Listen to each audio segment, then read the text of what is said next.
So 35, 36, then it goes on. 37, 38, you are already in the verge. Verge for everything. Either you have to quickly look for a partner, you have to time ಜಾಸ್ತಿ ಇರೋಲ್ಲ ಅಲ್ಲ ಭಾವನಾ. ಆಗಲೇ ನಮ್ಗೆ biological clock it's running. ಅದ್ರ ಸಮಯದಲ್ಲಿ ನಾನು ಆಗಲೇ ಎಷ್ಟೋ ಜನರ ಹತ್ರ ಮಾತಾಡ್ತಾ ಇದ್ದೆ ಅಂದರೆ ಈ ವಿಷಯ ಅಂತ ಮಾತಾಡ್ತಾ ಇಲ್ಲ.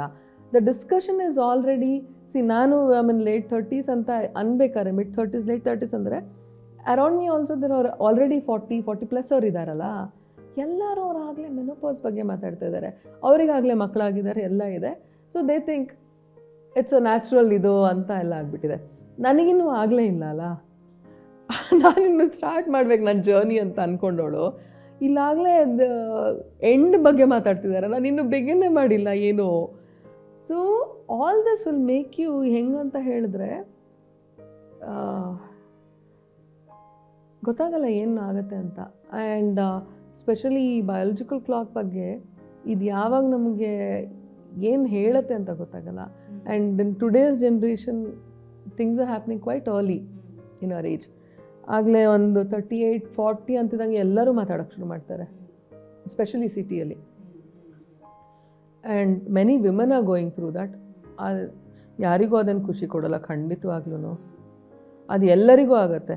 ಅಟ್ಲೀಸ್ಟ್ ಒಂದೇ ಸಮಾಧಾನ ಏನಪ್ಪ ಅಂತ ಹೇಳಿದ್ರೆ ಅವರಿಗೆ ಮಕ್ಕಳಿದ್ದಾರೆ ಅನ್ನೋದು ಕೆಲವರಿಗೆ ಒಂದು ಸಮಾಧಾನ ಬಿಟ್ಟರೆ, ಬಟ್ ಅಷ್ಟು ಬೇಗ ಅವಳು ಇದನ್ನು ಕಳ್ಕೊಳ್ಬೇಕು ಅನ್ನೋದು ಖಂಡಿತವಾಗ್ಲೂ ಯಾವ ಹೆಣ್ಣಿಗೂ ಅದು ಇಷ್ಟ ಆಗಲ್ಲ.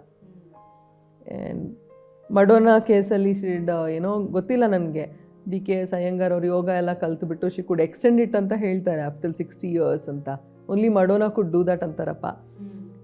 There also writeups about it ಅಲ್ವಾ ಸುಮಾರು ಜನ. ಆ್ಯಂಡ್ ಅವರು ಹೇಳ್ಕೊಂಡಿಯಾರ ಅನ್ಸುತ್ತೆ ಅದನ್ನು ಮಡೋನಾ. ಸುಮಾರು ಯೋಗ ಪಾಸ್ಚರ್ಸು ಅದೆಲ್ಲ ಮಾಡಿ BKS ಅಯ್ಯಂಗಾರ್ ಅವ್ರ ಹತ್ರ ಕಲ್ತ್ಬಿಟ್ಟು, ಮತ್ತು ಪಟ್ಟಾಭಿಷೇಕ್ ಅವ್ರ ಹತ್ರ ಕಲ್ತರು ಅನ್ಸುತ್ತೆ, ಪಟ್ಟಾಭಿರಾಮ್ ಅವ್ರ ಹತ್ರ ಎಲ್ಲ ಮಾಡಿಬಿಟ್ಟು ದೇ ಕುಡ್ ಎಕ್ಸ್ಟೆಂಡ್ ಅಂತ, because she wanted to remain young ಅಂತ ಹೇಳ್ಬಿಟ್ಟು ಹೇಳ್ತಾರೆ. But it's not about being young, it gives you lot of strength, mental strength. ಅದರಿಂದ ನಮಗೊಂದು ಕಾನ್ಫಿಡೆನ್ಸ್ ಇದೆ. ಅದು ಯಾವಾಗ ಬಯಾಲಜಿಕಲ್ ಕ್ಲಾಕ್ ಹೋಗುತ್ತೆ ಅಂದಾಗ ಆ ಕಾನ್ಫಿಡೆನ್ಸ್ನ ನಾವು ಕಳ್ಕೊಳ್ಳೋಕೆ ಶುರು ಮಾಡಿಬಿಡ್ತೀವಿ. Then you tend to become desperate. Time ಹತ್ರ ಬರ್ತಾ ಇದೆ. ಇನ್ನೊಂದು ಏನಾಗುತ್ತಂದರೆ, ಏನೇ ಇರಲಿ, ಇದು ಕೃತಕ ಗರ್ಭಧಾರಣೆ ಇದೆ, ಕಾನೂನು ವ್ಯವಸ್ಥೆ ಇದ್ರೂ ನಮ್ಮ ಮನಸ್ಸಲ್ಲಿ ಏನಿರುತ್ತೆ, ಎಷ್ಟೇ ಆದರೂ ಒಂದು ನ್ಯಾಚುರಲಾಗಿ ಇದ್ದಷ್ಟು ಒಳ್ಳೆಯದು ಅಂತ. ಮತ್ತು ನಾವು ಕೇಳಿರೋದೆಲ್ಲ ಇದಕ್ಕೆ ಮೆಡಿಕೇಷನ್ಸ್ ಅಷ್ಟು ತೊಗೊಳ್ಬೇಕು, ಯು ನೆವರ್ ನೋ ಅಲ್ಲ. ಅಷ್ಟು ಮೆಡಿಕೇಷನ್ನು, ಅಷ್ಟು ಇದು ಕೆಮಿಕಲ್ ಇಂಡ್ಯೂಸ್ ಮಾಡೋದು, ಹಾರ್ಮೋನಲ್ ಟ್ರೀಟ್ಮೆಂಟ್ ತೊಗೊಳ್ಳೋದು, ಇದೆಲ್ಲದೂ ಪ್ರಾಸೆಸ್ ಆಗುತ್ತೆ. Then that also you get to hear, ಇಂಥವ್ರಿಗೆ ಇಷ್ಟು ಸೈಡ್ ಎಫೆಕ್ಟ್ಸ್ ಆಗಿದೆ, ಇಂಥವ್ರಿಗೆ ಹಿಂಗಾಗಿದೆ, ನನ್ನ ಫ್ರೆಂಡಿಗೆ ಯಾರಿಗೂ ಹಂಗಾಗಿದೆ, ಅದು ಎಲ್ಲ ಬರ್ತಾ ಇರುತ್ತೆ. So you are contemplating on multiple directions. ಒಂದಷ್ಟೇ ಅಲ್ಲ ಅದು. ಇದು ನನಗೆ ಬೇಕು ಅನ್ನೋದು ಒಂದು ಆದರೆ, ಅದಕ್ಕೆ ಬೇಕಾಗಿರೋವಂತಹ ಏನೇನು ಇದು ಬೇಕಲ್ಲ, ಅದಕ್ಕೆ ಪೂರಕವಾಗಿರುವಂತಹ ಎಲ್ಲ ವ್ಯವಸ್ಥೆಗಳನ್ನು it's all taking you to all different directions. See it is medicine involved in it, treatment is involved, doctor is involved, ಆಯಿತಾ. ಅದನ್ನು ಹೊರತುಪಡಿಸಿ ನೀವು ಆಗಲೇ ಅದನ್ನು ಕೆಮಿಕಲ್ ಇದ್ರದ್ದು ಏನೋ ಒಂದು ಸೈಡ್ ಎಫೆಕ್ಟ್ಸ್ ಅದ್ರ ಬಗ್ಗೆ ಮಾತಾಡ್ತಾ ಇದ್ದೀವಿ ಆಗಲೇ. ಇನ್ನೊಂದು ನೋಡಿದ್ರೆ you are already thinking I should go ahead with a partner ಅಂತ. But who is a partner? ಅವ್ರನ್ನ ಹುಡುಕಬೇಕು, ಮತ್ತು ಅವ್ರ ಬಗ್ಗೆ ನಾವು ತಿಳ್ಕೊಳ್ಬೇಕು, ಅಡ್ಜಸ್ಟ್ ಆಗಬೇಕು. ಇದೇನು ದೈಹಿಕ ಸಂಬಂಧ ಅಂತ ಹೇಳಿದ್ರೆ ನಾಟ್ ಸುಮ್ಮನೆ ದೈಹಿಕವಾಗಿ ಹೋಗೋದು, it not a mechanical thing. Natural ಆಗಿ ಇವಾಗ ಮದುವೆ ಆಗಿ ನೀವು ಮಕ್ಕಳು ಮಾಡ್ಕೊಳ್ಬೋದು ಅಂತ ಹೇಳಿದ್ರೆ ಆ ಥರ ಒಂದು ಯಾಂತ್ರಿಕವಾದಂತಹ ಇದಲ್ವಲ್ಲ, ಅದು ಆ್ಯಕ್ಟ್ ಅಲ್ಲ. ಭಾವನಾತ್ಮಕವಾಗಿರುವಂತಹ ಮನಸ್ಸಿಗೂ ಸಂಬಂಧಪಟ್ಟಂತಹ ಆ್ಯಕ್ಟ್ ಅದು.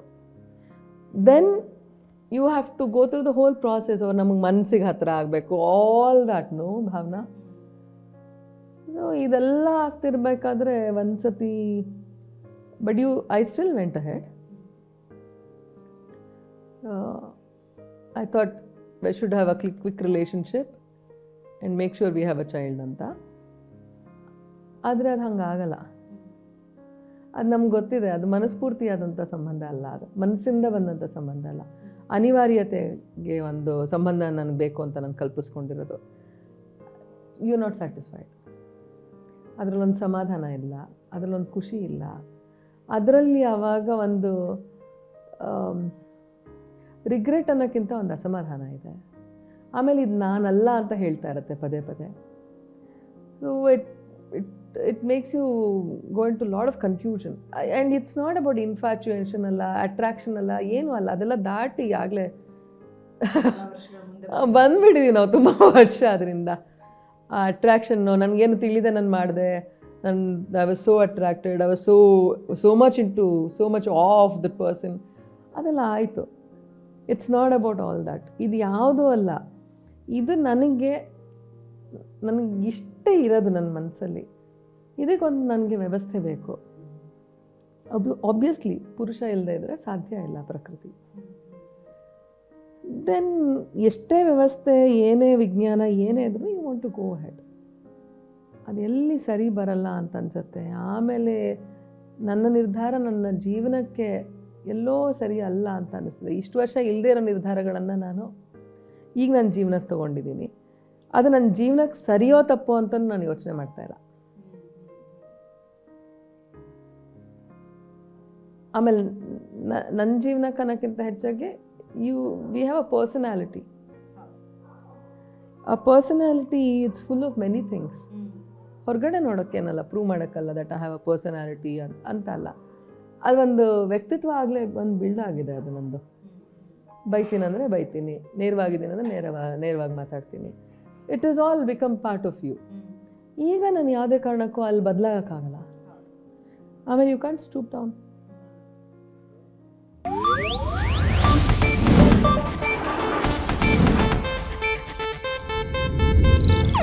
ಇದು ಏಷ್ಯಾನೆಟ್ ನ್ಯೂಸ್ ನೆಟ್ವರ್ಕ್ ಪ್ರಸ್ತುತಿ.